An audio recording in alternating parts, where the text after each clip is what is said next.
Hello, hello. How you doing? Welcome to Maverick. We're going to be turning the rest of these Tanzanite diamond painting pens. Beautiful.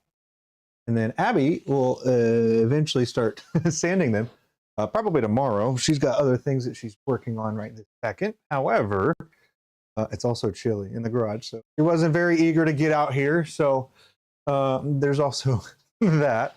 I think it was about 37 earlier today, and then it warmed up to what, 50? Let's take a look. I have a environmental monitor.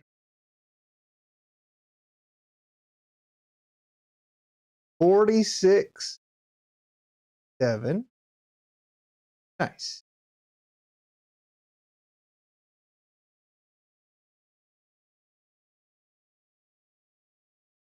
Well, we have a good, happy little icon here. We're good to go. If that's what you go off of. Anywho, so we're going to get right to it. I don't really think that there's much pause and get going. Other than, let me type this in right quick and get that heater going. Nah. But it is quite the beefy heater. Oh. There we go. It puts out 30,000 BTUs. Or it can, I guess. But yeah,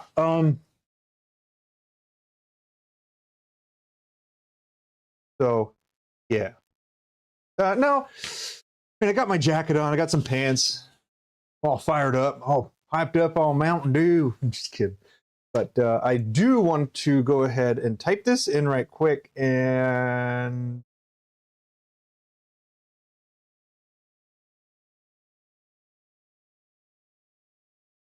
Mike,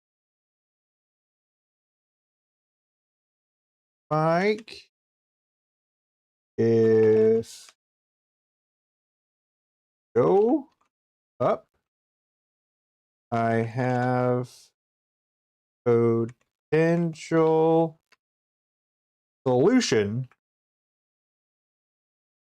to what you talking about yesterday. And then coming at you like Spider Monkey. Like it.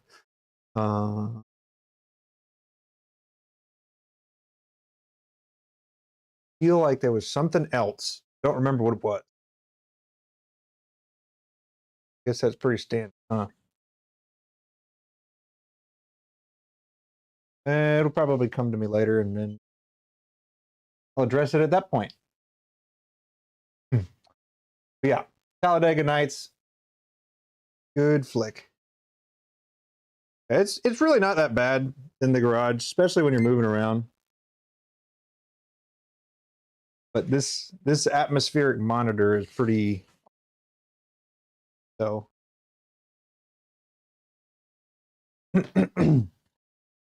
also, I should put it out while Abby is doing the resin stuff. That way we can actually see what it's doing and when it is starting to give out the VOC.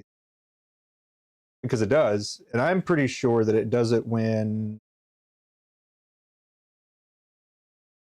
Pretty sure it does it when the chemical reaction is happening, and she thinks it's just. I don't remember. Agreed? I don't know. But it could also be the mica, because this thing sends out like little sensors and whatnot, so you can see what is going on. But yeah. Oh, one more thing. It's pretty cool. Is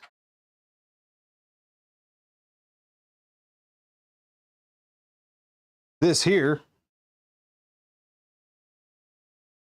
So we did the Been working on the other Tanzanite ones, but these Tanzanite blank, well, so these are going to look really awesome once I start making them.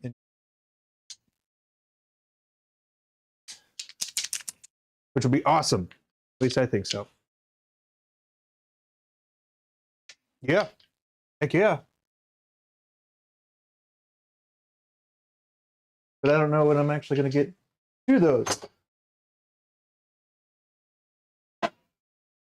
But yes. So how is your day going, man? Switch over here and get started. But yeah, how's your day? How's your day been? How's it going? Is it almost over? Did you go to Micro Center to get a PC or update your PC to hop into the world, you know?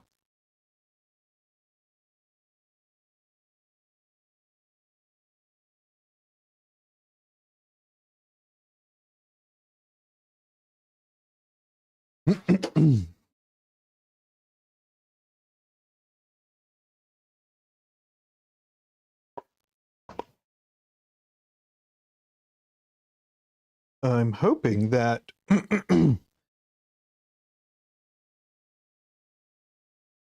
be able to get all these done. It shouldn't take too long. Hopefully not.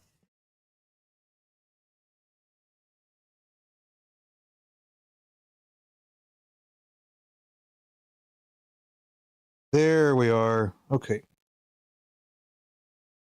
Sorry, I had to get this up and running so I can see comments and stuff. But yeah, here we are. Or the pig is awesome.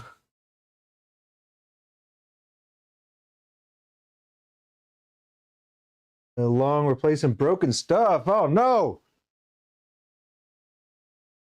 Bummer.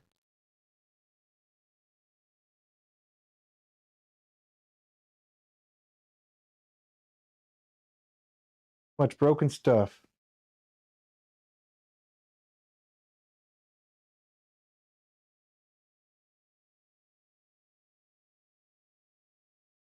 Dang.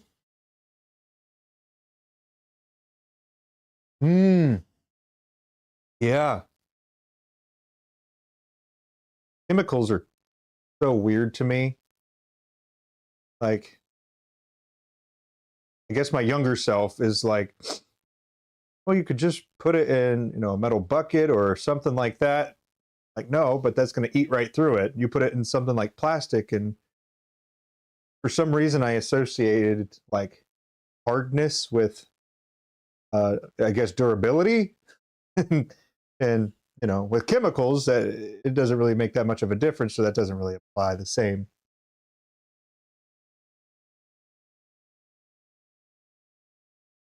That's pretty cool. Well, not cool. Cool that chemicals can do that. Not so much they had to clean it up or repair it, whatnot.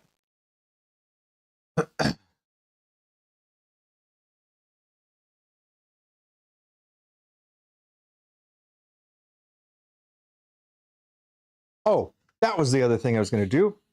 I was going to write my other email. Yeah, that's what I was going to do. Because sometimes it doesn't work. Yeah.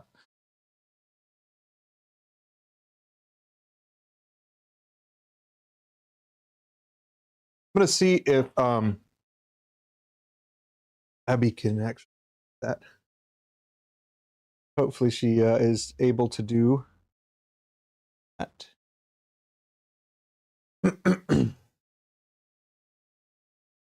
Hmm.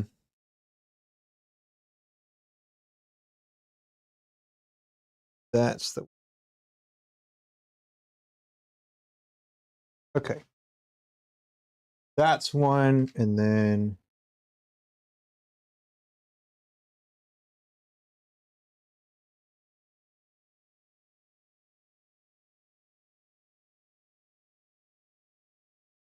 there. Hmm. Yes. Okay. There. One doesn't work. Hopefully the other one will.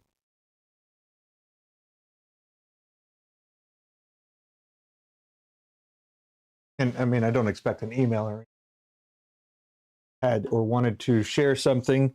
Well, I mean, you could just go at Discord. Yeah.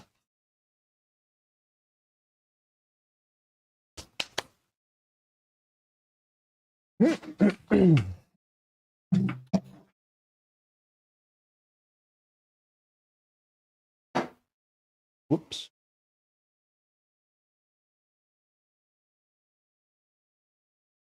I do. Yes. Now, Kevin, are you able to share that channel? Like get a link to the Discord channel?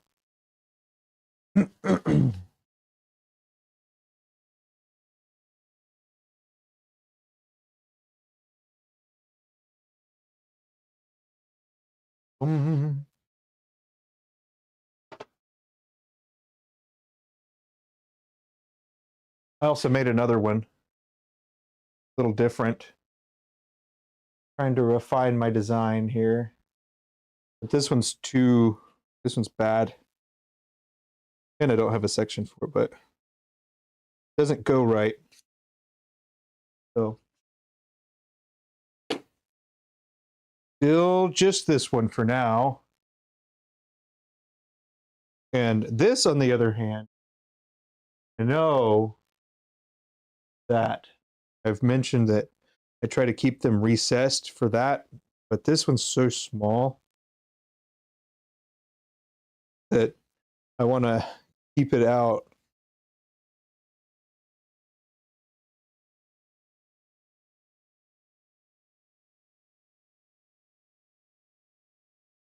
But I think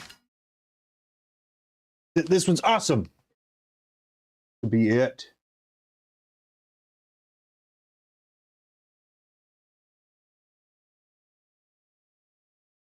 All right. Without further ado, get to it.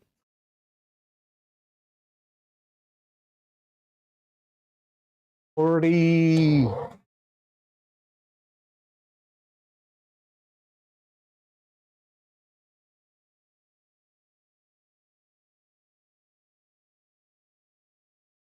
What size was that? That was a 5, a Joe 5.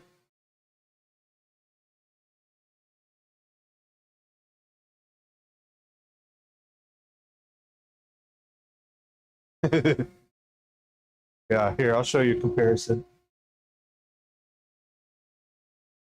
Side by side.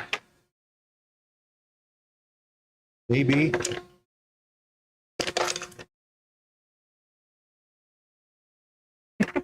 Did I put another pin? That all the time.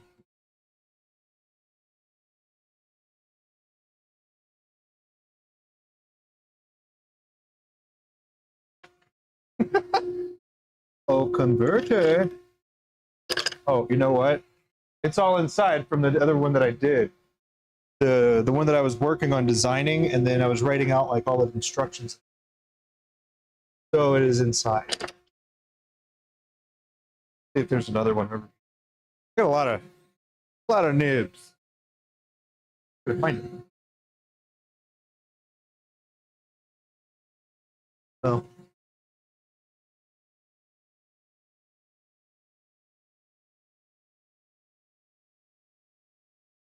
Maybe we'll revisit at a later time. I'll show you what I get inside, I guess. Alrighty, we got this view. Okay, it was a Joe 5, and I designed it around that. And I think it's very cool.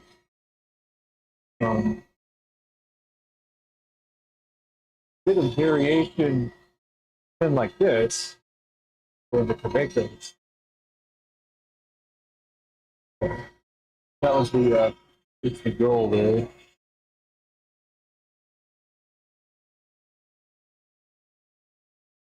I have my own spin.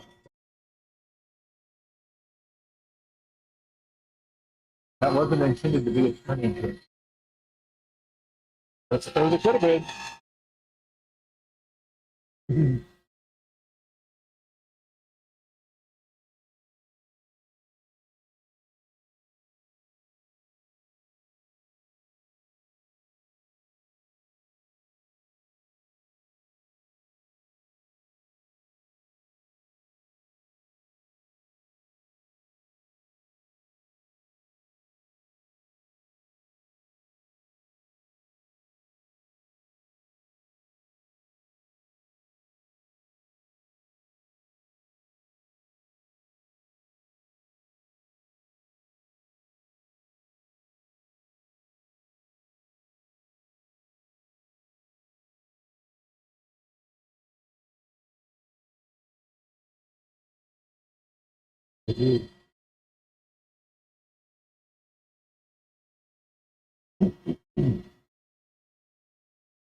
We ended up getting another TV. Didn't buy it. Uh, the in-laws, they were getting rid of their TV for the holidays, and they didn't want to keep theirs, so we got it. They brought it over here. Well, not a huge TV. It's bigger than the one that we've had for half. We have a Samsung plasma TV. Turn on it. Actually, this one, these glasses that you had to power on. I mean, look at the TV when that like first came out, and we just kept it forever.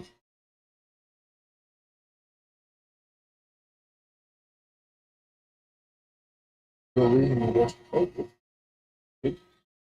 But crazy how inexpensive televisions are nowadays.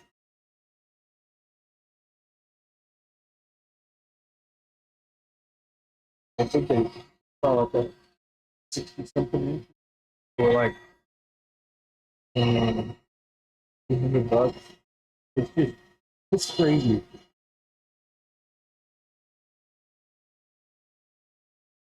And some people are like, you know what? I just don't need a TV. What I need. Okay.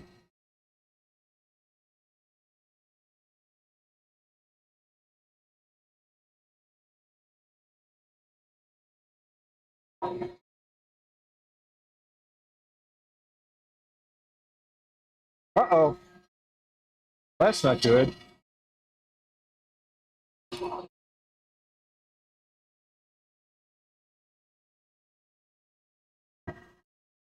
I figured as much.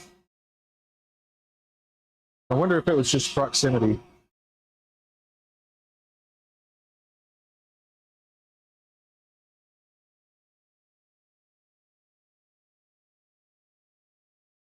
Good. Weird. I wonder if I need to change here.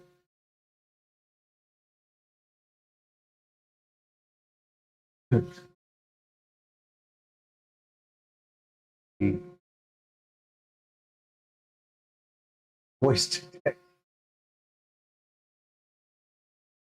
Open threshold.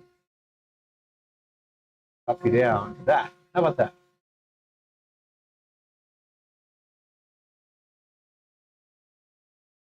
There's only like 6 difference.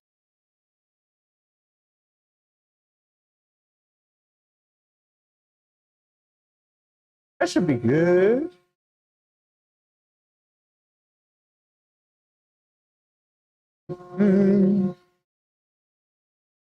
Okay.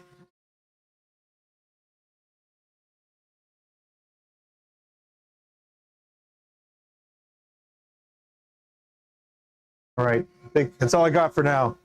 Other than that, I'm going to have to go back to the drawing board. Knock. Hate it when that happens. Thanks for telling me, though.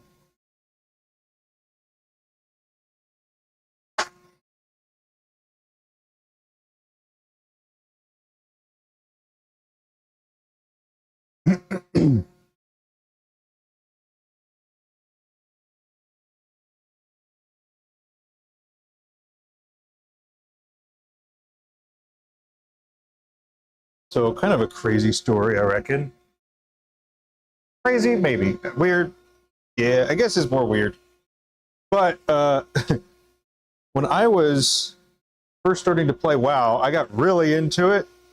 And then I was doing something that was beyond what my level was. And so somebody came around and just started healing me to make it so I was able to do it. And then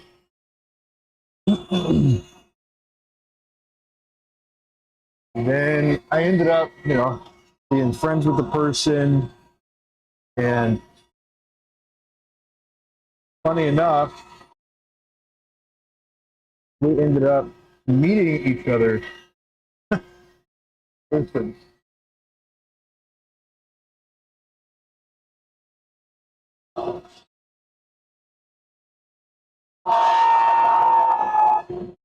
Many people have met people from online. Well, I guess a lot more nowadays, but 5 years ago,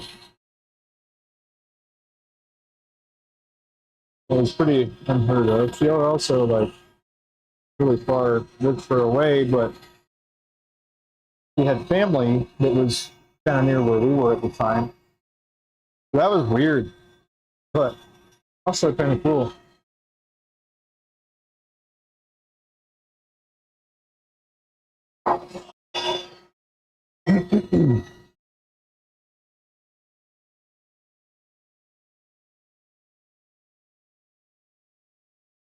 And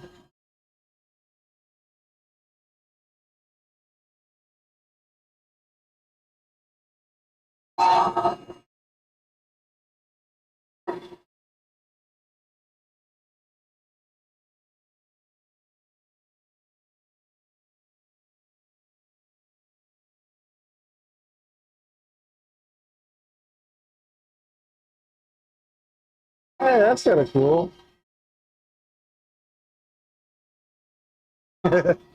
Stayed with you for, man, that's very nice of you.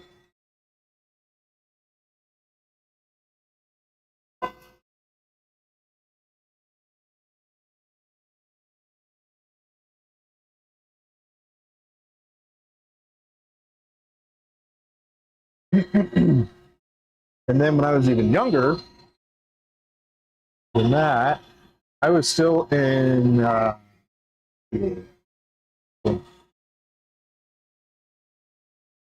met somebody else as well. Went to a movie with her. And those were the times where the parents are driving you places. Yeah, I was talking to her online. There's also interesting times.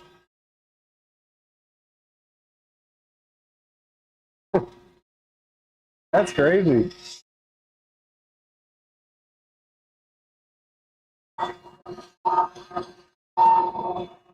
Is he still wowing? You still playing?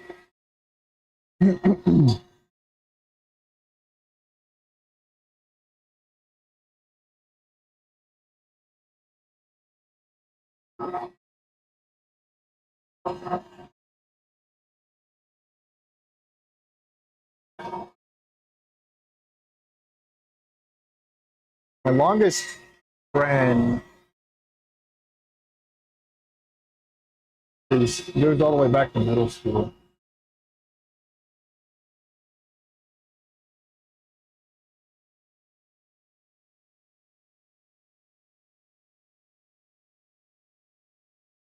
We still get together every once in a while. He's got a bike, I got a bike.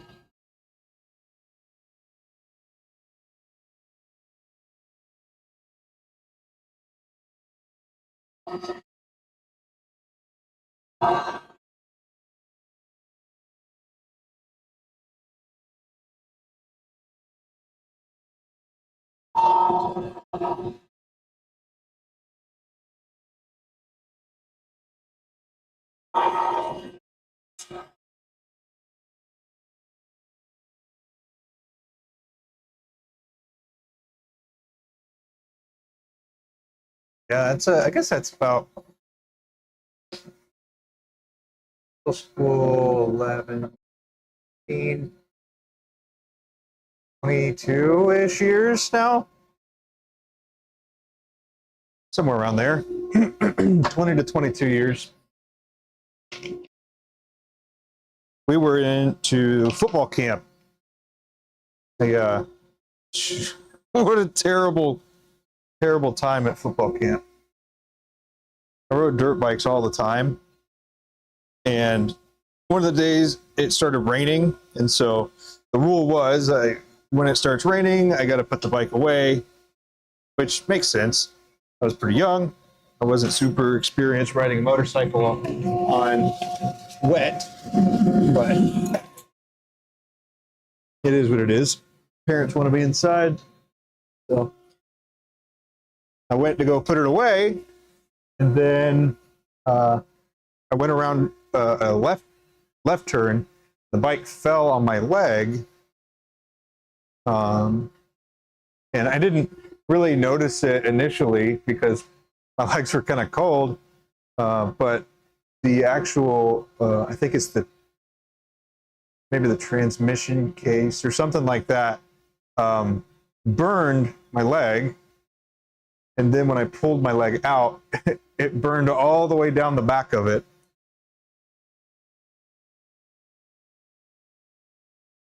So the reason I told you that one, working my way towards the football camp story, is that I had I had the burns and I had to wrap it up for football camp. And every time my skin would go to heal itself through the gauze, but you can't leave gauze there. So every day it had to come back off. So I won't get more detailed than that for now, but yeah. Anyway, that's where a buddy of mine and I met. It was a football camp before we started.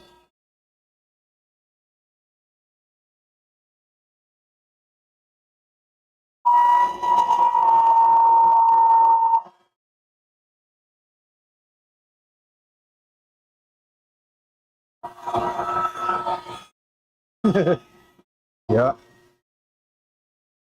I did a lot of things that did a lot of stuff.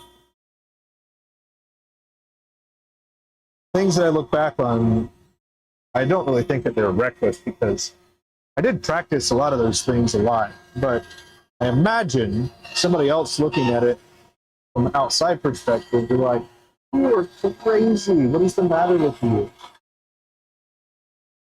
Something wrong."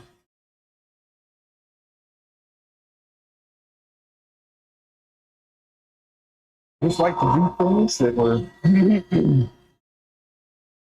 pushing. I guess it's typical behavior for people that are testing boundaries of what their bodies can do and what they can be capable of doing. And still do that type of stuff every once in a while.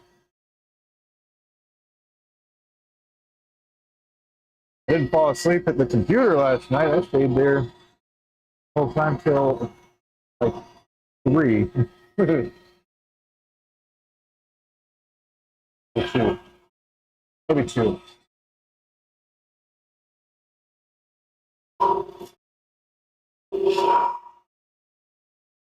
You just gotta do what you gotta do, I reckon.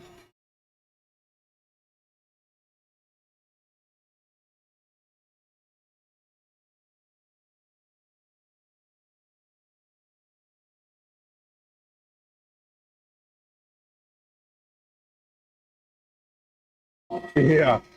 I mean, I probably could have pulled the full all-nighter. It was Monday. Is that really how I should be starting the week? Goodness gracious. Doing that.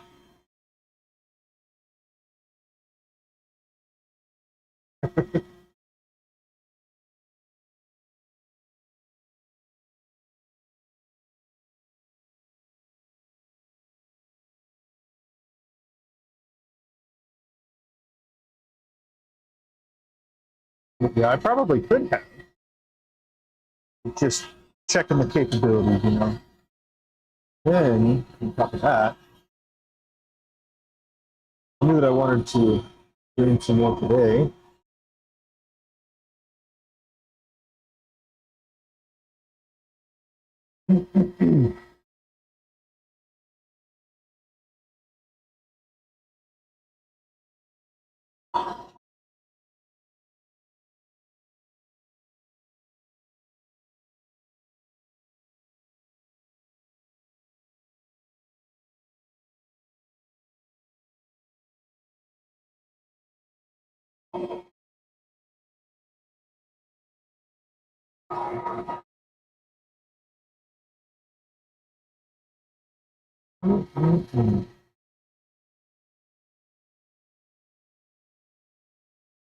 Well, Tanzanite is the birthstone December, and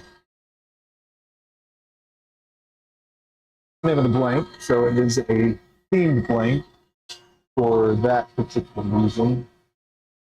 Then the actual stone is from Tanzania. Pretty sure it's Africa. So it's pretty cool. The jeweler that I went to that was telling me a little bit more about it, I guess recently, because I learned about it in high school actually. A little weird, but yeah. Learned about it in high school, but the jeweler was telling me that the mines that get Tanzanite are not being mined, or there's very few of them that are able to be mined, something like that. Kind of interesting. And so I guess by that measure, it's more rare than some other stones, yet price wouldn't necessarily reflect as such. No, it's a really nice color. I do like the blurple. A little bit blue, a little bit purple.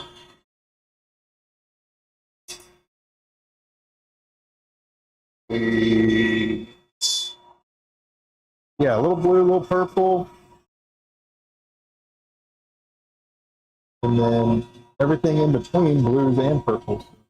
It's pretty interesting change tonight.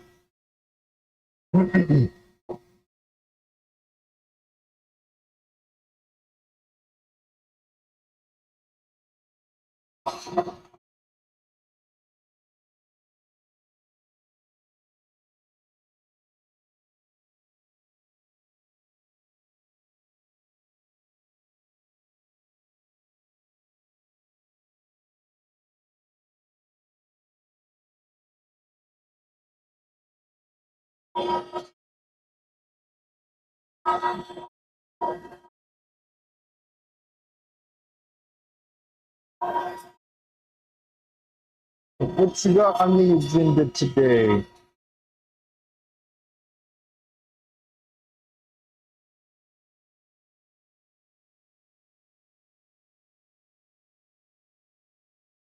You're working on some ornaments. Did you make any progress on those?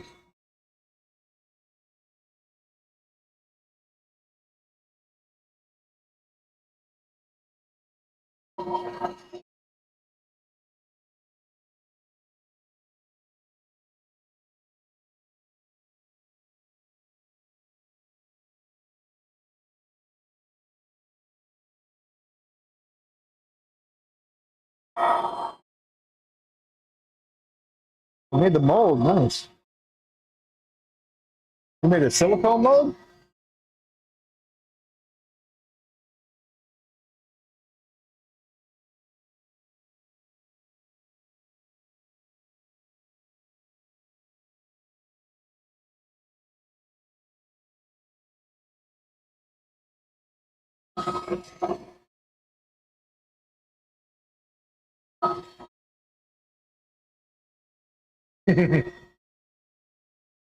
Hey.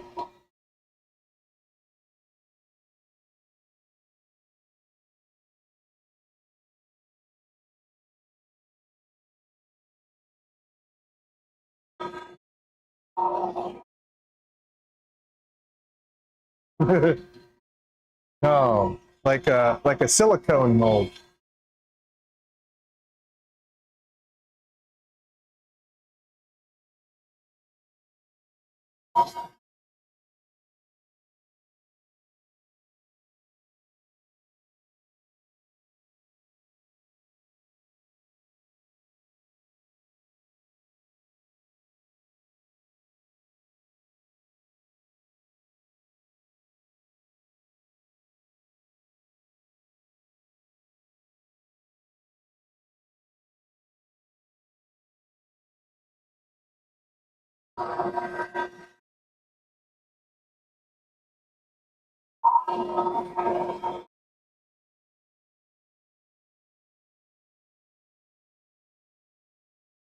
Oh, I got you. You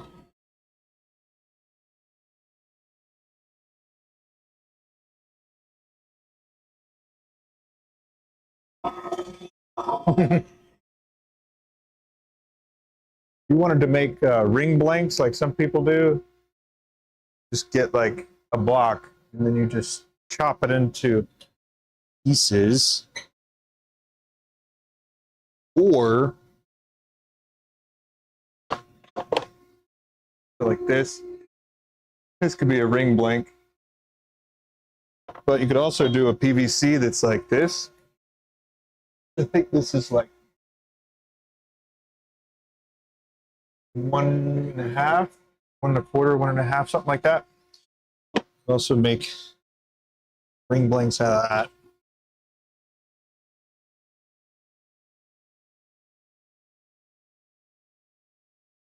Other than that, I don't think we've really used PVC or anything.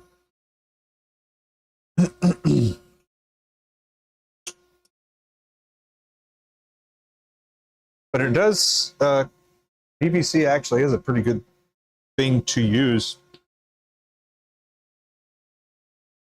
for resin because it comes out pretty easily.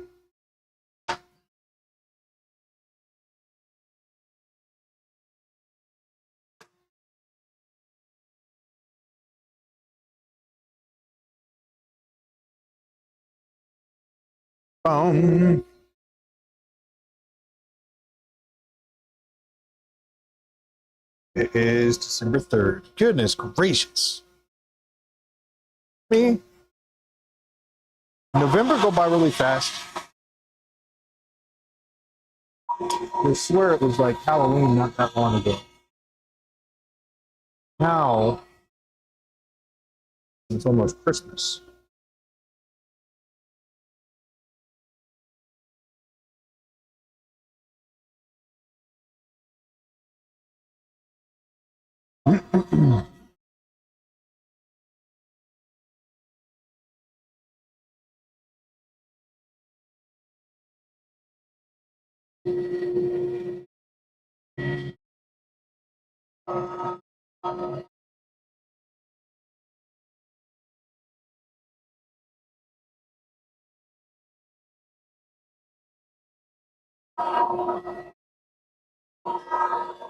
Yeah, okay, I'm not crazy.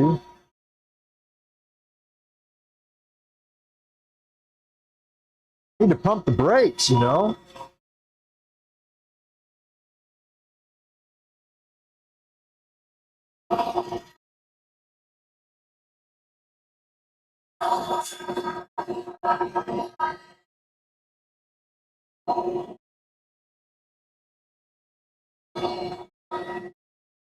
It's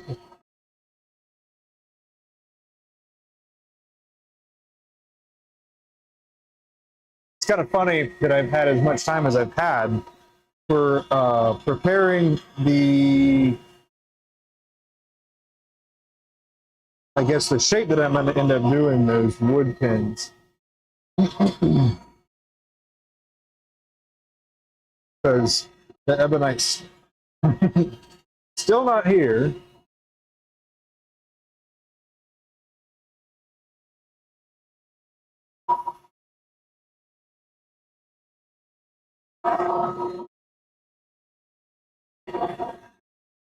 And a part of it is because we did a custom ebonite as well. And when you do a custom ebonite, you have to get 3 meters of it. So we did a color scheme, and we'll see what it looks like. Like, there's no telling what it's going to end up looking like, which is kind of funny. But that is their business, so they know what they're doing.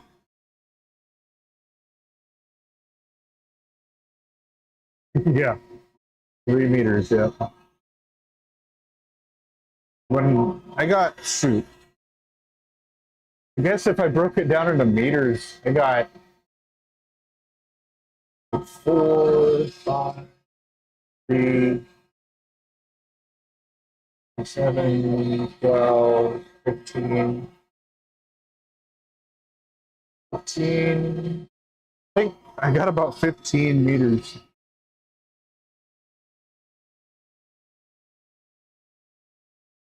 I'd have to look. It really has been a while, but yeah, I think I got about 15 to 20 meters of it. And supposedly it's going to come here in metered increments. So the other thing that I was trying to figure out as well is, you know, the minimum I could use to also have enough meat to support when I'm working on it. So that's kind of what I was working on with the whole design stuff, because I'm going to have to cut it, and I got to make sure that the measurements are sufficient to maximize the amount I can get from each rod. So that's the other reason why I was working on the specifics of the design and everything.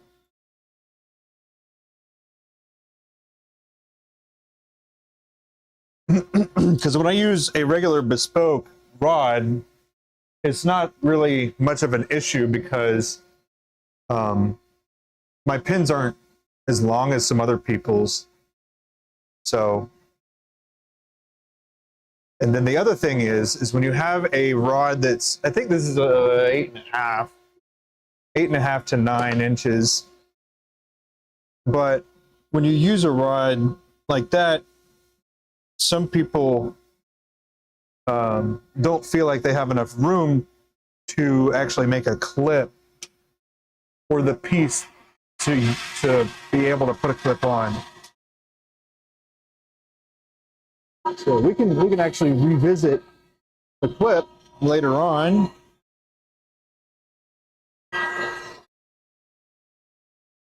Yeah, I think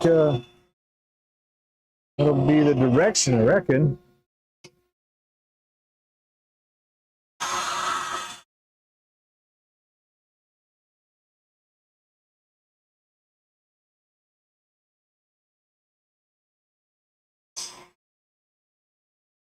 But yeah, it's going to be, I hope it's going to be awesome. Once all of them arrive, the rods, that is. I got different diameters, so I hope that the diameters I also got was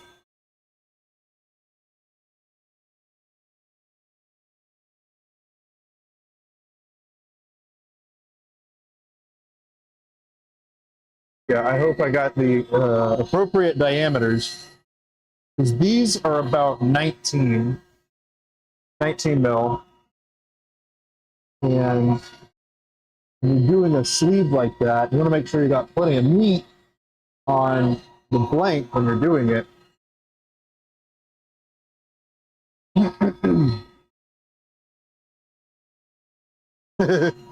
Yeah, I should. Take a picture of the delivery. It'd be funny.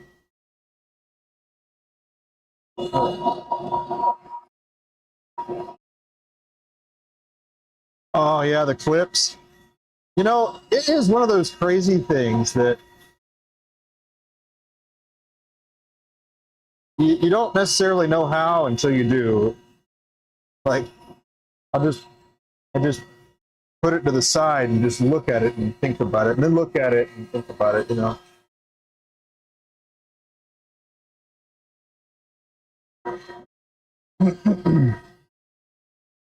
But I don't make very many clips. Well, yeah, I don't make many at all.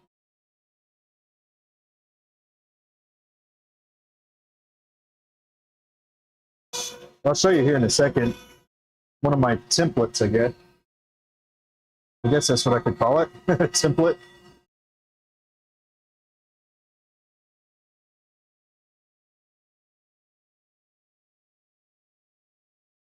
Yeah. Hopefully it'll get here. Well, I mean, it might not. It might be at the beginning of January, which in some cases I suppose that'd be pretty fitting, huh? That way I just start the project on 2025 and that would be the beginning. Although, technically, didn't we start it already? Hmm.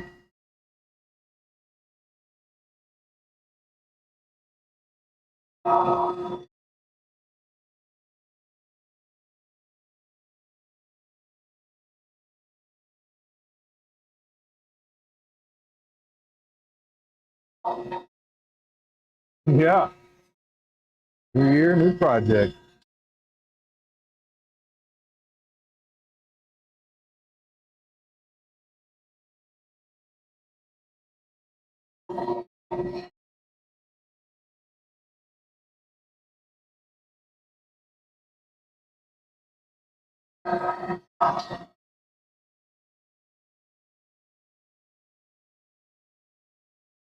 Hmm.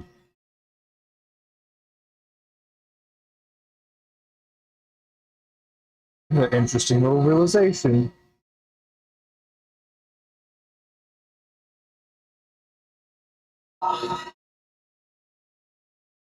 Come on. You better hear.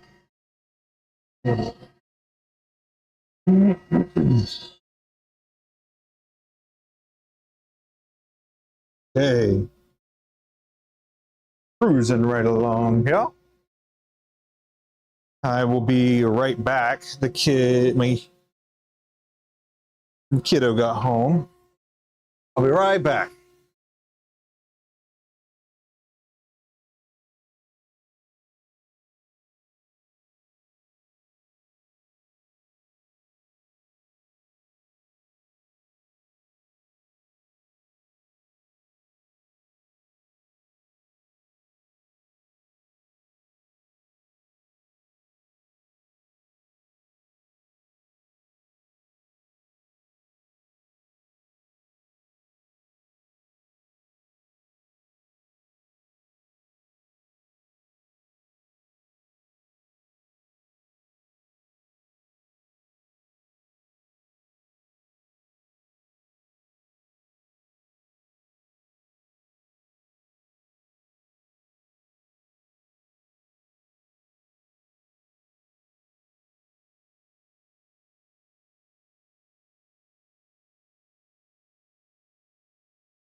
Okay. Cool. Switch these. There we go. Okay, cool. Check that out.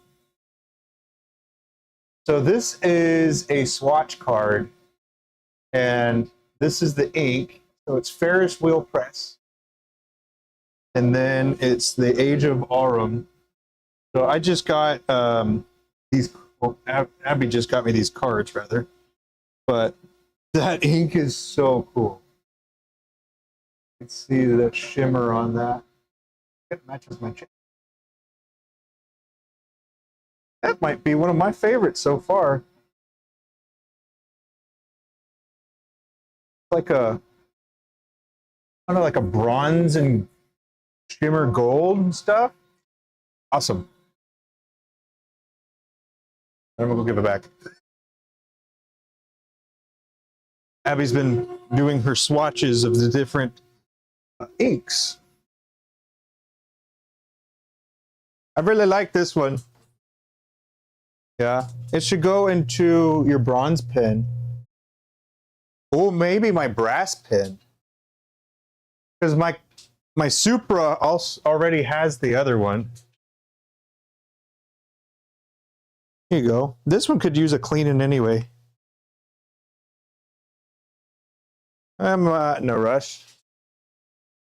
Thank you. All right. I've had blue and red primarily in my pens for the most part. Yeah. So I did end up just getting a, what was it? Just got a, was it?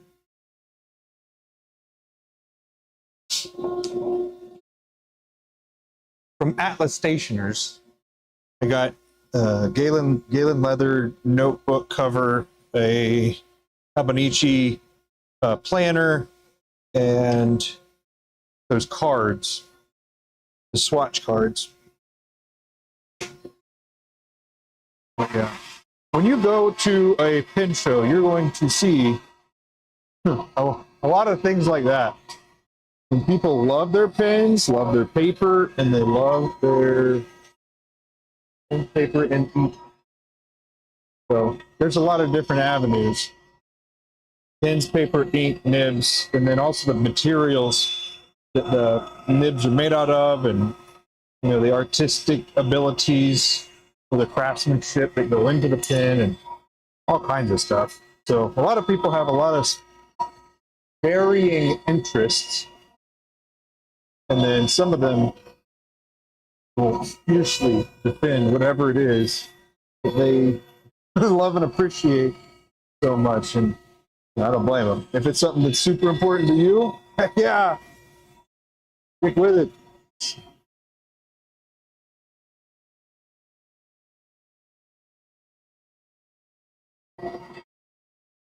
But yes, some people have hundreds or thousands even of inks. It is, in a way, it's kind of like you got to have the right one for the right purpose, You can't have a fire going against the water, it just won't work. Alternatively, you can't have grass going after fire. You get it? You got to have a variety. That way you know that you can have the solution to any situation may come up. You never know when you might need to withdraw that one color.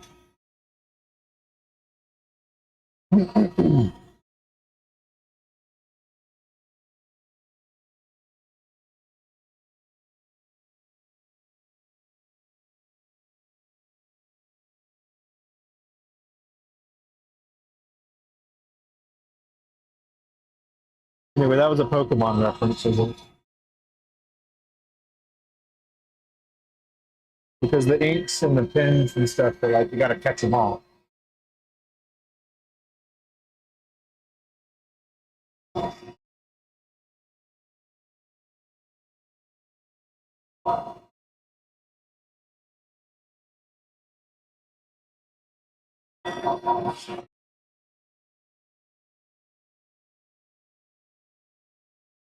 Oh yeah, I told you I was going to show you that clip modification.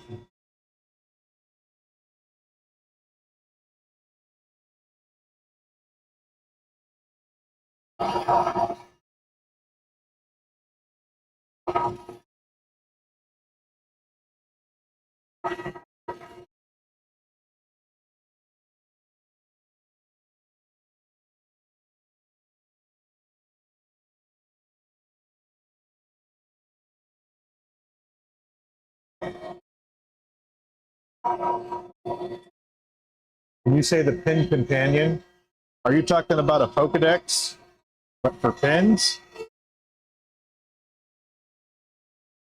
Pretty kind of cool. Sounds like an app or journal to do ongoing. Oh, right on, right on. No worries.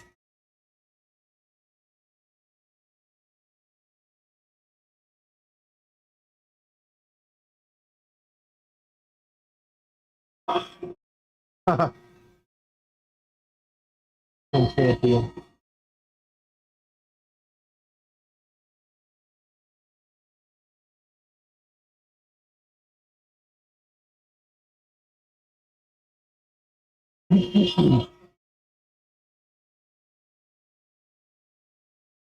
Yes. Looking good, looking good. Okay. Let's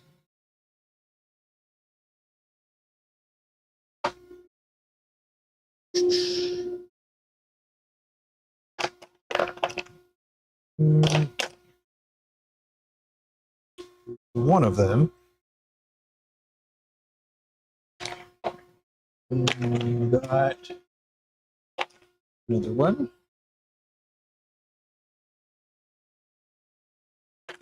Cookie. Cookie. Back here.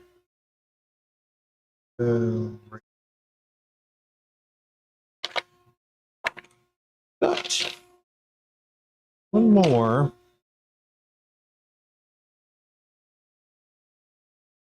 I've got a few templates.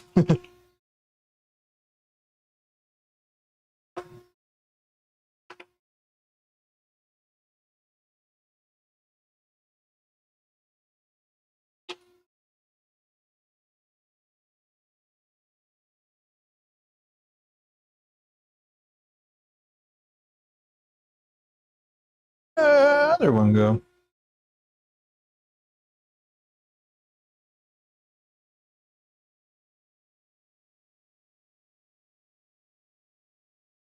Had a red one.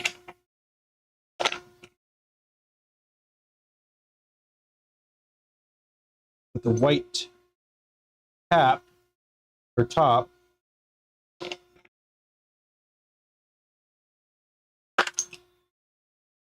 Heck. Yeah. Oh, well, that's all right. Got these. So here's a couple different ones. So this you can kind of see that it has a gap right there. So that one has a gap. So that's a way where the clip would actually go in, and then the gap would make it so it lines up neatly. So the clip goes on, but it won't screw all the way in. So when you're sanding and polishing it, you will have that reserved spot. You can see that there's a gap right there. That'll be where the clip would go. But yeah, just have to make sure that you have enough room on the inside for the tines to avoid touching the top of it. Here's another variation. Easy one to see. But this one, a little longer than I want, but these are the general sizes. You can see that I kind of recess them so the clip will fit right in. And then you use like a Dremel or something. You see that like little cutout right there? That is where the clip goes. If you wanted to have it hidden, because it'll go in there, and then have that, and then it'll hide it. And then the other one, or another one rather, is this one right here. So this one was done a little different because of it needing to now you can actually catch your finger on it, but once you lift it up a tiny bit, for example, how far the clip would be open, about where it needs to be. So it ends up tapering nicely once you get a clip in there.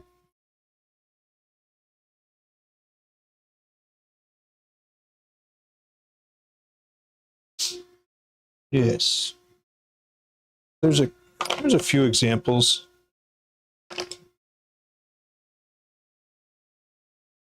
Yeah, there's a lot of ways to do it. I'd say probably the most common one is just to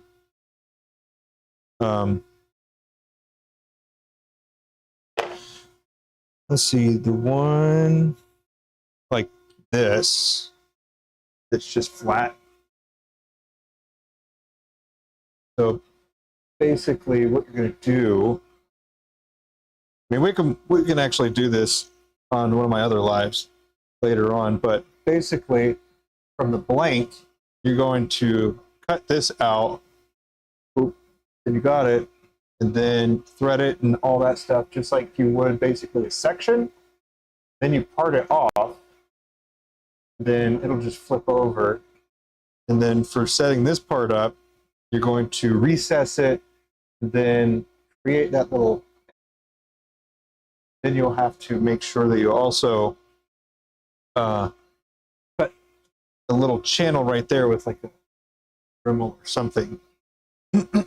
So the clip can actually go all the way down to where this is flat and flush. So that's probably the most common one. Anyway.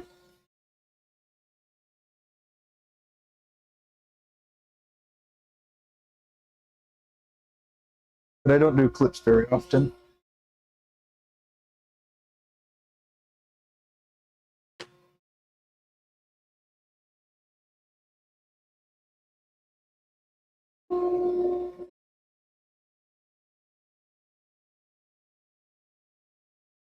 Yep, tenon and thread. Pretty much.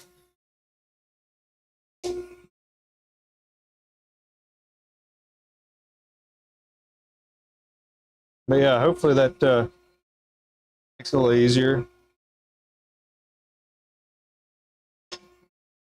It took me forever to like think about it. Like I was taking other pins apart, like, what is going on? How can I replicate this?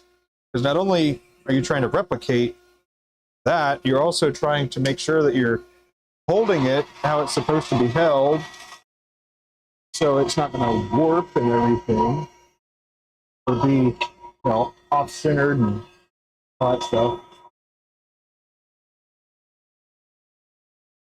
Yeah. Yeah, you're right. Just mess it up. That's just part of learning. Well, I will say, good practice tends to lead to good habits. And bad practice, I say there's a little bit to that too. I know that there are some people that they just want to figure it out. And once they do figure it out, that's the only way that they'll ever do it. and then kind of setting it off to this is the only way to do it. But, oh my goodness. The toolkit could be so much more capable if you did something like this instead. But that was the other thing I was going to mention is that being able to do all kinds of stuff, you're able to implement different techniques and stuff into the different things that you're doing.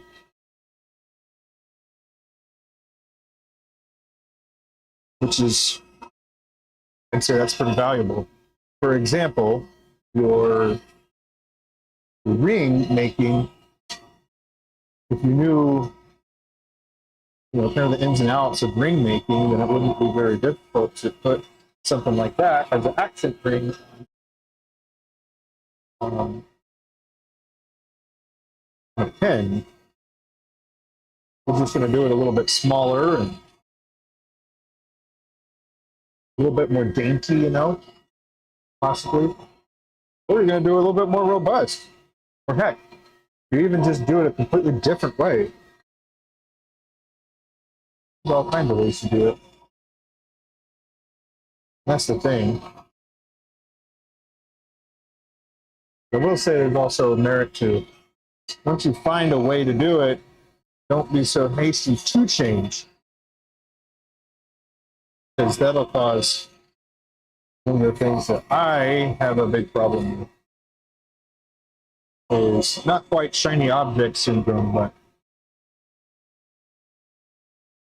always looking for the next best way to do something. Like, dude, just do it the way that you're doing it is good. Be patient, because eventually you put yourself in there long enough, come across a better way, do it. So,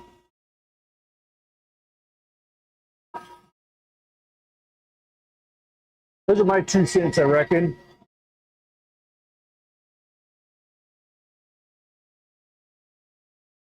Some more mental notes for myself, too.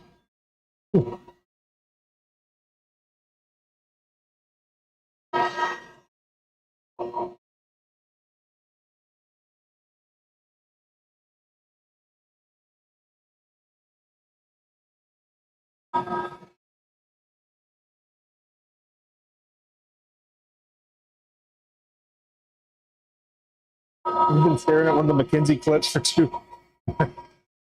Well, I mean, it can be intimidating. Like,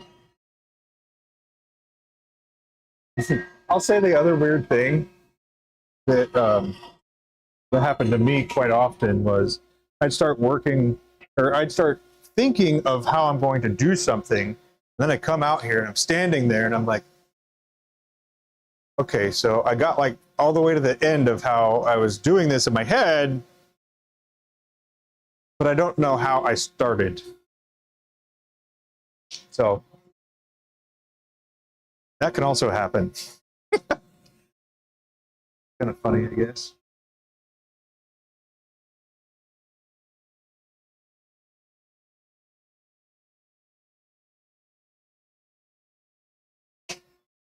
Oh, you too, huh?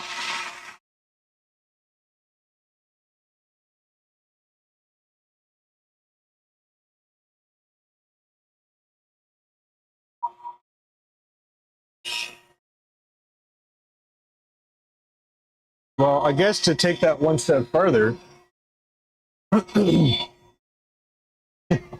don't want to sound like I'm complaining or anything, but it is kind of weird sometimes too that I can pretty vividly imagine something, and because I have imagined it so vividly, it feels like such a chore to do it.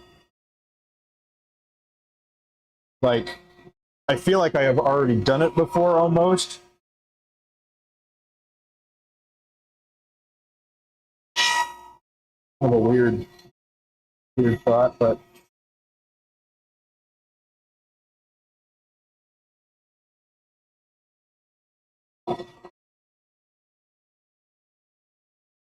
But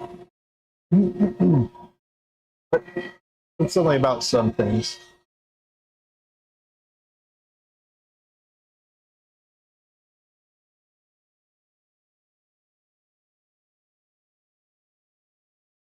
I'm already seeking, or I'm already getting help, minus the laugh.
Good. This color making me think that it's off because of how the coloring is. It's a little narrower on the other side.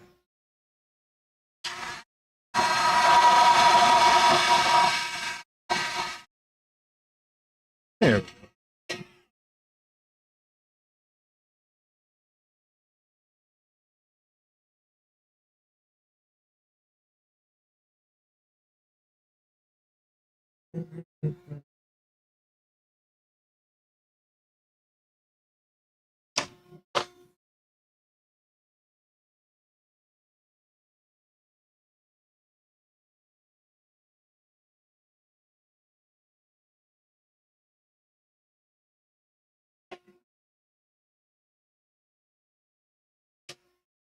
Mm.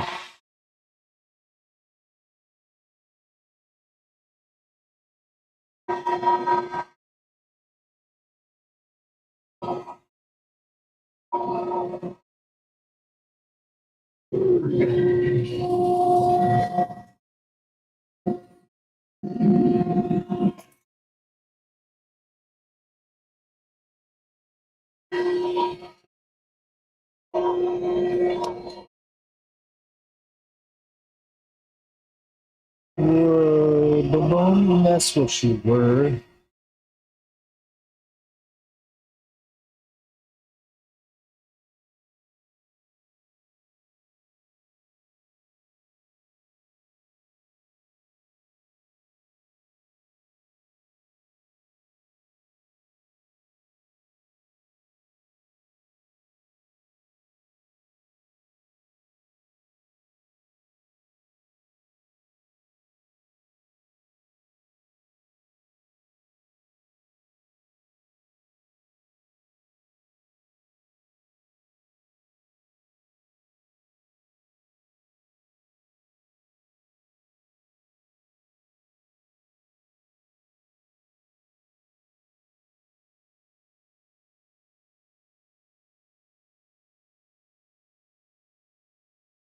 Come on now.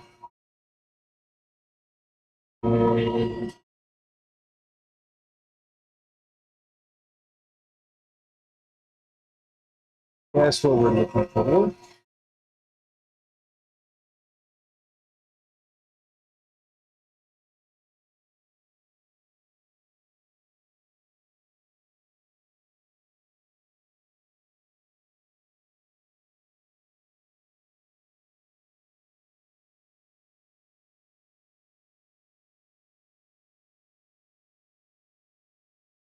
Oh, let's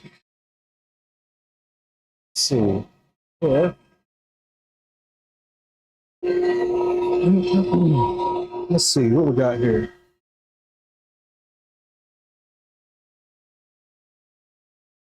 See if these particulates cause the parameters to change.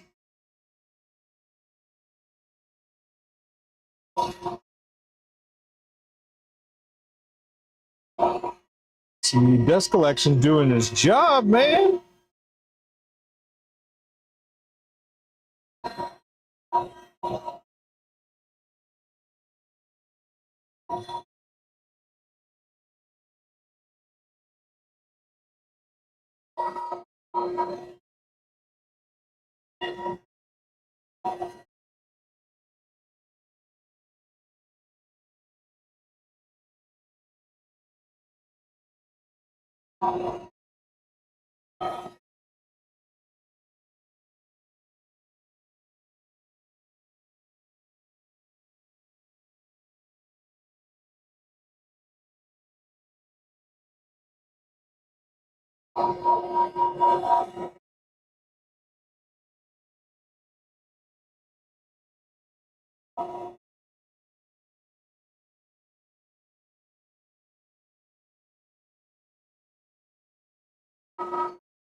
Let's see.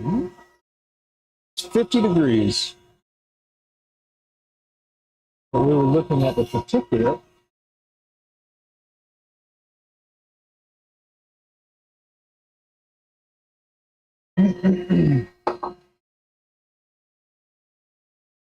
So the PM 2.5 and the PM 10.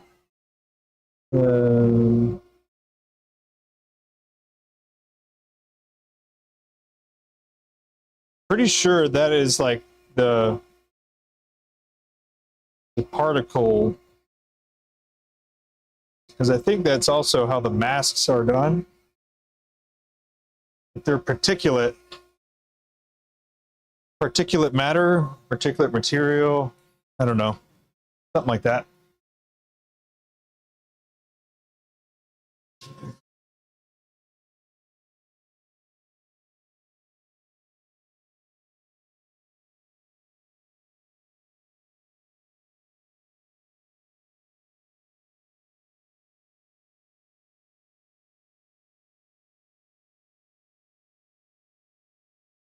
I think this is also for vapors.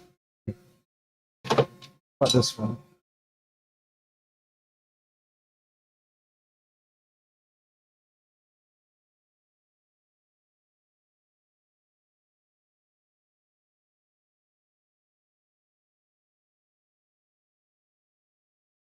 don't know.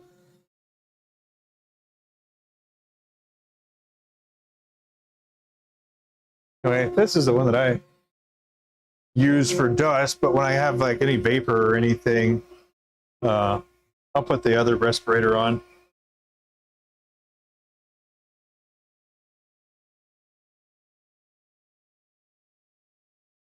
Okay. Whoa, nice. Right, so the volatile organic compounds, a good range is 0 to 0.5. We're sitting at 0.008 was the highest. Oh, okay, well, it was 0.0159. Uh-oh.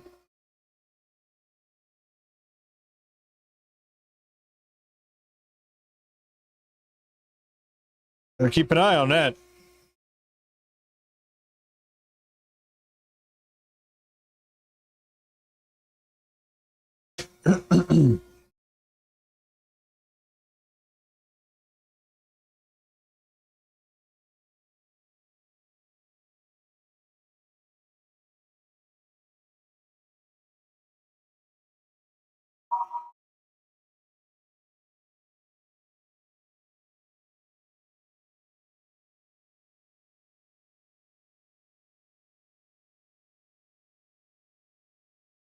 Let's see. Do we want to make this one?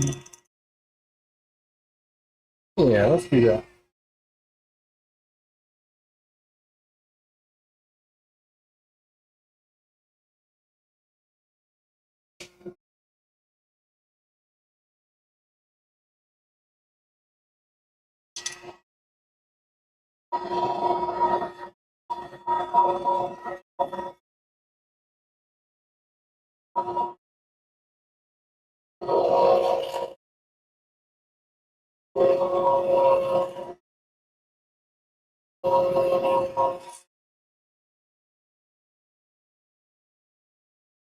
Good.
Oh, I think what I'm going to do with that McKinsey stuff is actually work on a different project.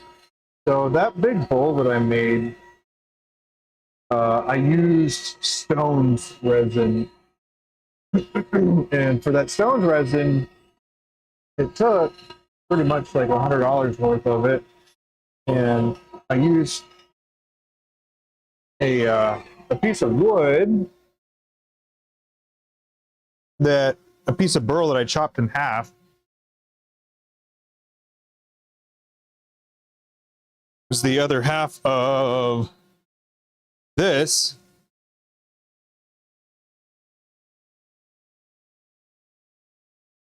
Yeah, it was the other half of this. And so I cut it round and then put it at the bottom of a bucket. and then turned it into a mega ball.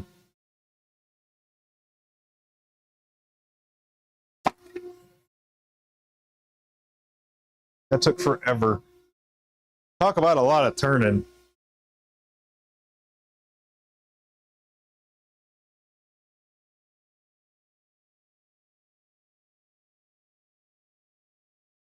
But I didn't do it the best way either, so there's that.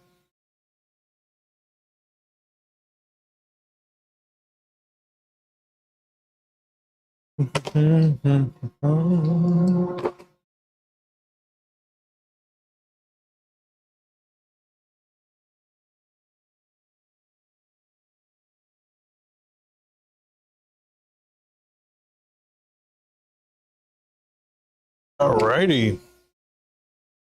This is the last one of this song.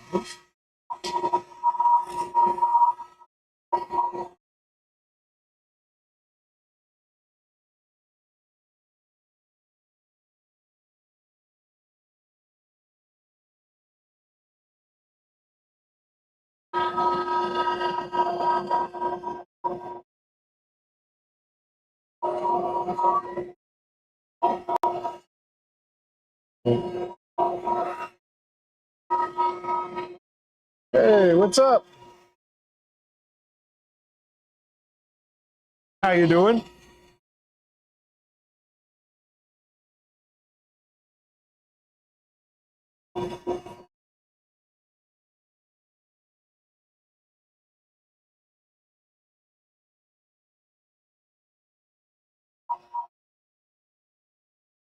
Let's see it. What time is it? 3:25. It's only 3:25. Yeah.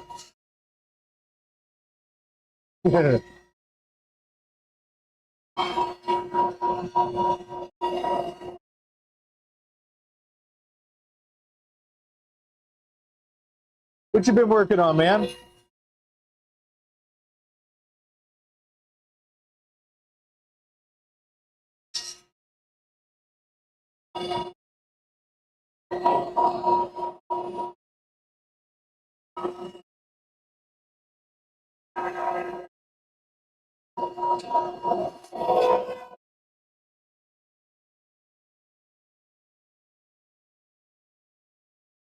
Uh-oh.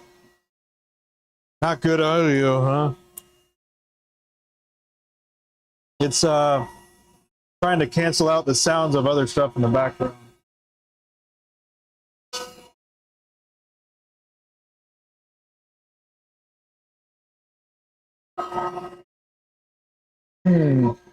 I have to look into it after this stream and see what I can adjust.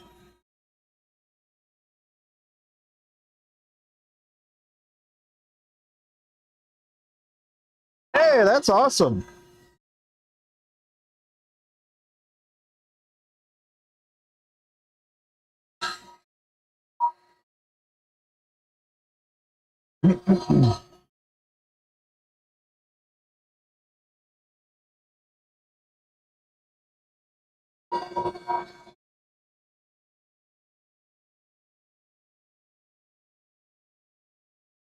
But also, this is the last one I'll be doing today.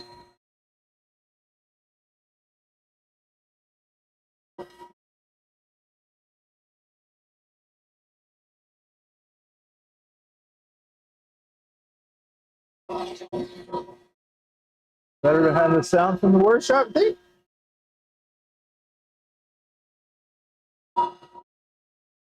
I'll give it a shot.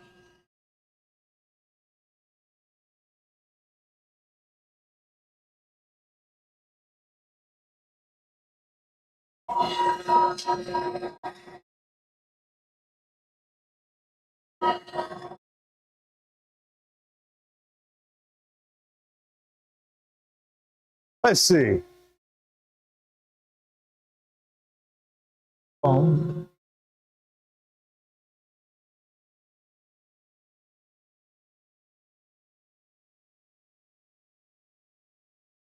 mess with it later. But we're done with that right now. I can go turn the dust collector off. That's a pretty constant sound.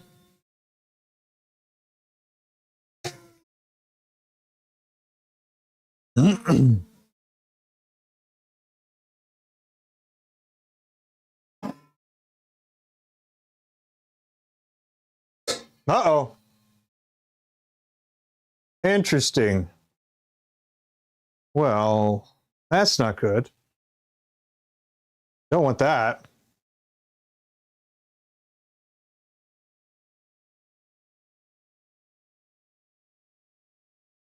Okay. Back to here. Ooh. Not quite a fresh dew anymore, but it'll do.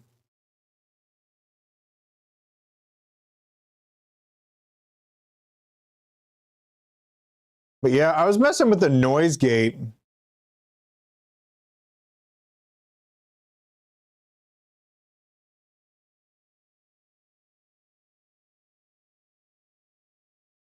Yeah, I was messing with the noise gate and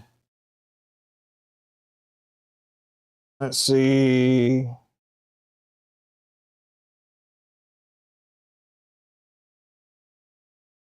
Yeah, I could probably adjust that down. That way it opens up like immediately. But then it also,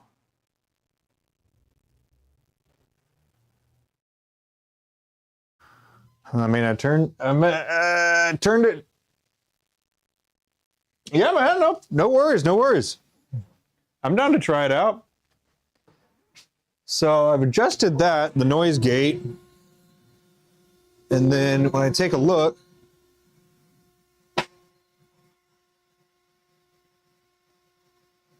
looks like you can actually probably hear the machines still.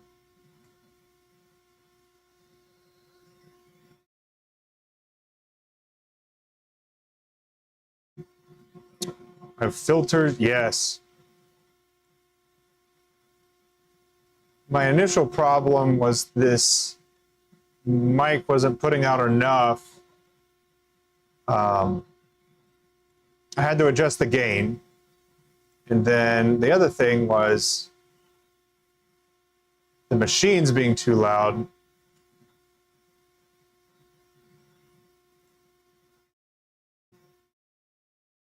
Yeah.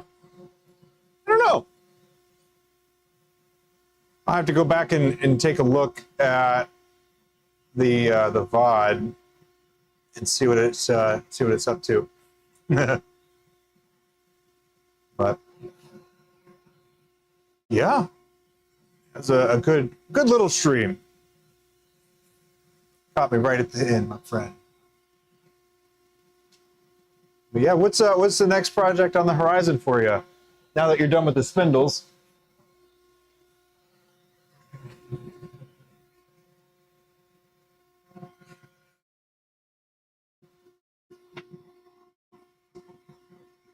Robot. Hmm.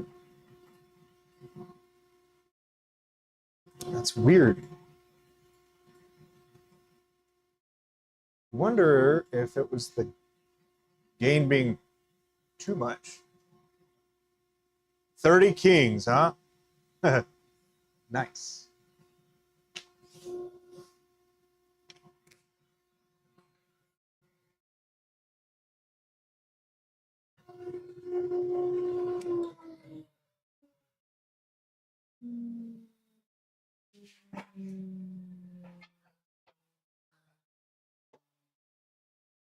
What kind of kings are you talking about? You're talking about like um I don't know, holiday. Nice.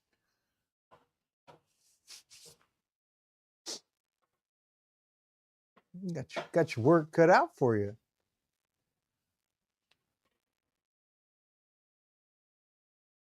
Robot. Yeah, I'm gonna have to look at that. That's no bueno.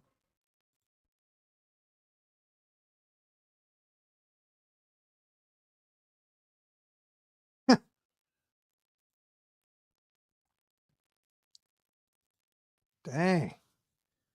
Nice.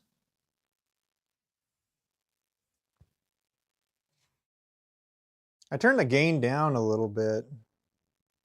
So I wonder if that was it. I appreciate all your feedback on that.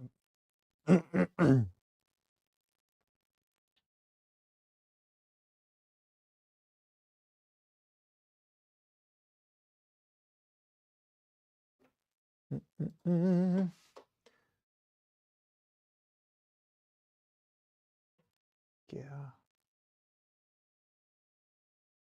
Oh, look at you.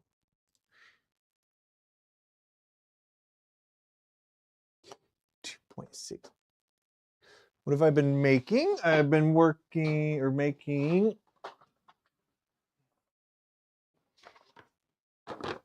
diamond painting pens.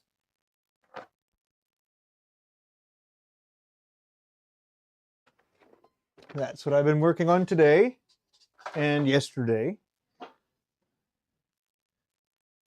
Yeah. So those are in queue basically to be sanded and polished now.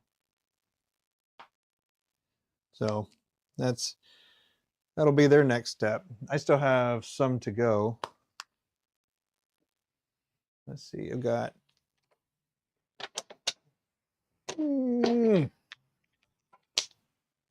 8. Still got 8 to go. And then I've got a snowman to make, which will be fun. I did it last year. It was a pretty fun thing to do. And then a smaller snowman. But that'll be fun. It will be a good time. But yes. I made a snowman a week ago. Nice.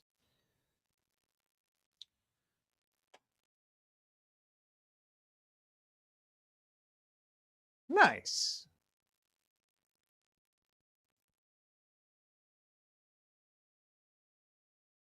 Was it made out of wood?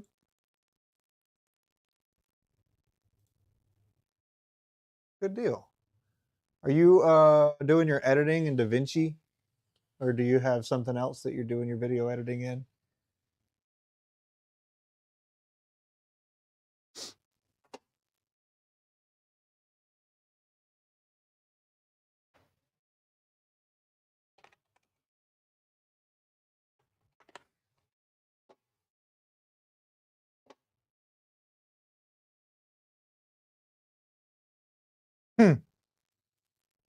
Yeah, I reckon that's something. Filmora. Interesting. Does that have an AI supplement somewhere in it? Or is that something else? I can't remember. I want to say I've heard of that before.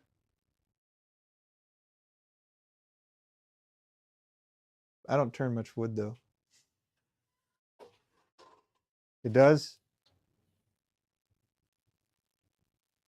There you go. There's some purple heart that was going to be a pen.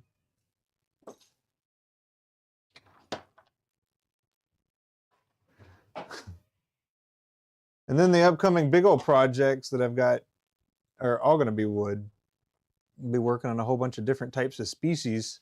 I'm not sure how exactly I'm going to execute that one, but yeah, it's going to have a lot, all different kinds of wood. And yeah. Yeah, I don't know how to do that. It'd have to be probably in the Discord.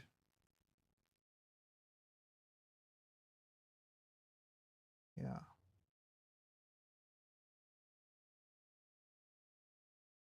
Hey. It is what it is, I reckon.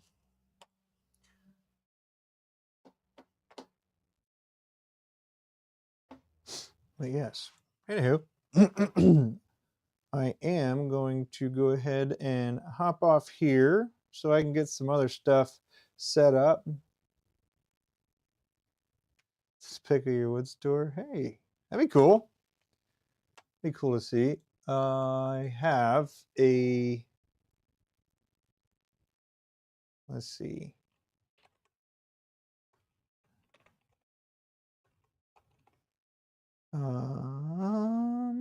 So that's one email.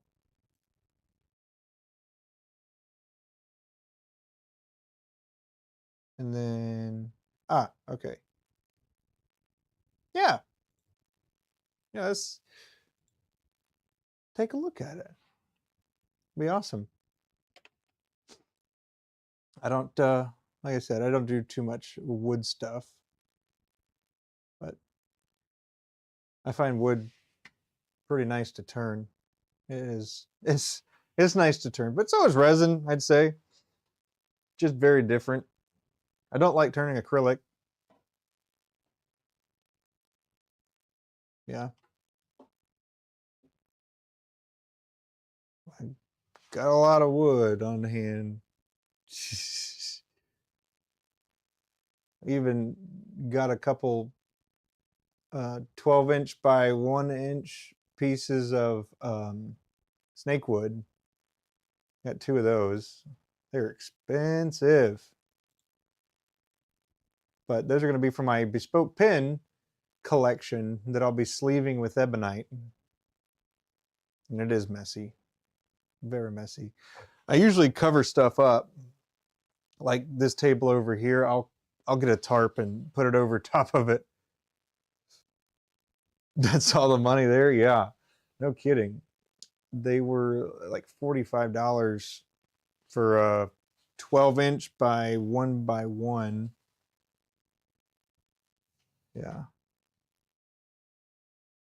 Something like that. Pretty expensive, but you know, it's not a very common wood. It's really cool.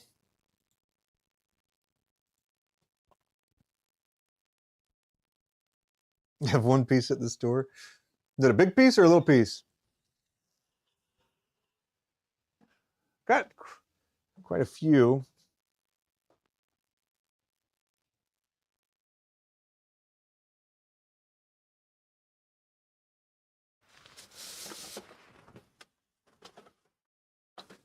Yeah, I got quite a few different types. I think I probably have about 30 types so far that I've accumulated. 2 by 2 by 10, 200. Now, there you go. So these two here.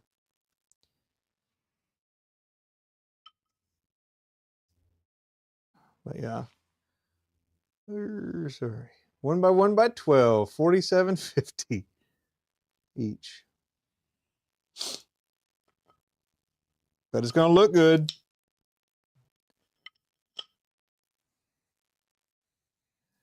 You did sell one? That's good. That's kind of one of the things about it, though. If you cut it into smaller pieces, you can use them as accents and it goes a little further. But yeah, these will be ebonite, and then I'm going to be cutting these. And then that'll be just the body of the pen. So it's going to be pretty cool, I hope. Yeah.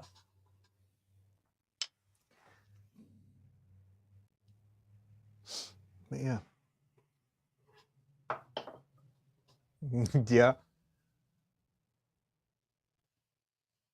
Hey, nice. That's nice of you.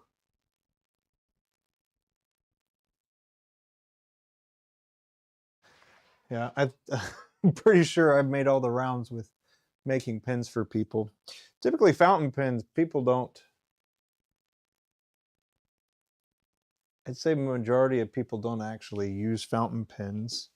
And partially because they don't trust them, like not to leak on them, or they don't trust them to write, or you know, all kinds of stuff really. they're kind of touchy sometimes. So I can understand that.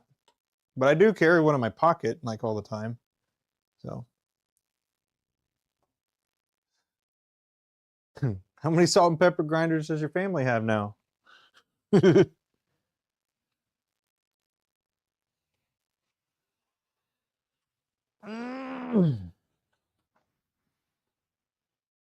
Let's see.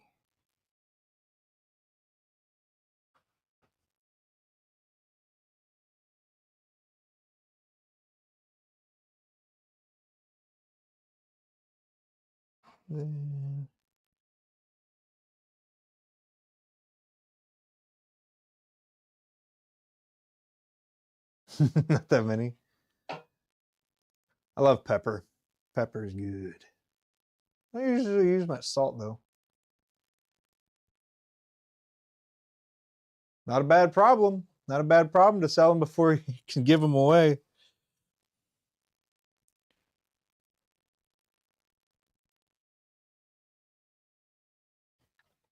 Yeah.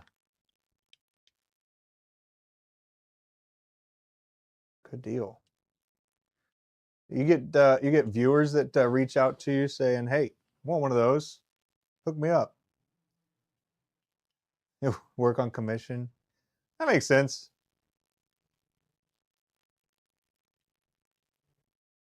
That makes sense.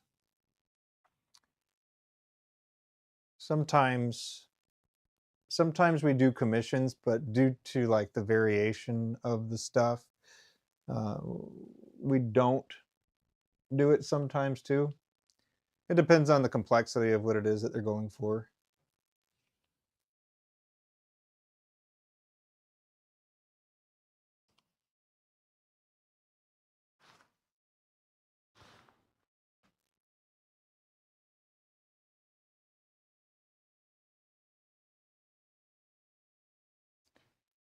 Yeah. Always the shipping. Yeah. You're from out of the US, right? Um, yeah. That is one of the issues. Somebody else that I've seen on Twitch streaming with some wood turning, he makes mugs, like mugs and some tumblers, I think. Oh, it's 3:45 here, 3:46 p.m. But nice, Denmark. That's cool. Would you say Denmark's a good place to visit as a tourist?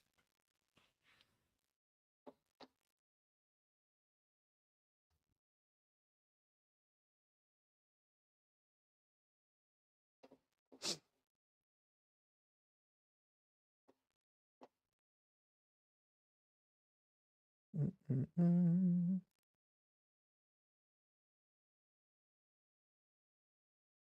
You like Lego?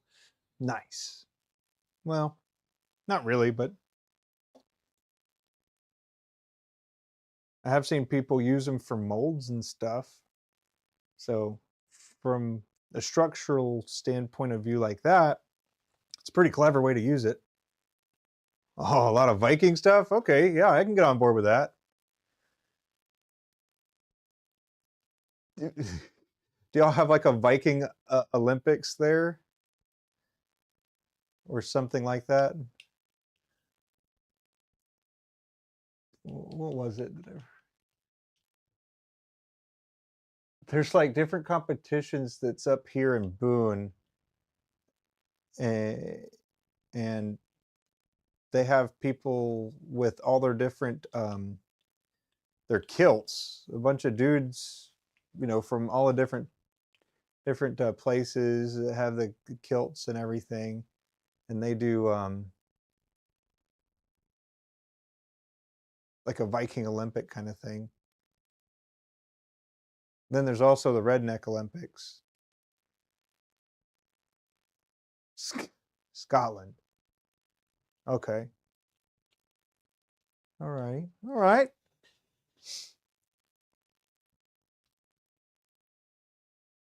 I'm not super savvy on that type of stuff. But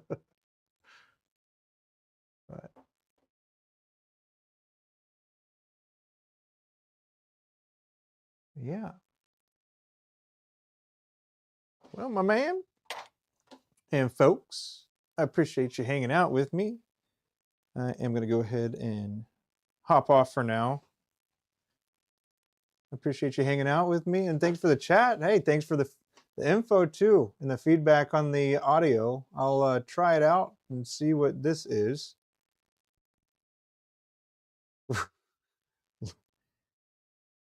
There you go. There's your claim to fame. But I know what you mean. The loot and pillage, I guess, is another way.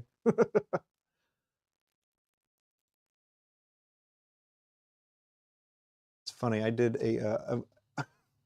a Viking exercise with my kids where we rowed, and like on the rowing machine, then we had to run, and then we had to carry something heavy, and then we had to run and then row. So you're rowing to take your boat to the land, and then you got to run to the village, and then you have to get stuff, and then you run back, and then you have to row back.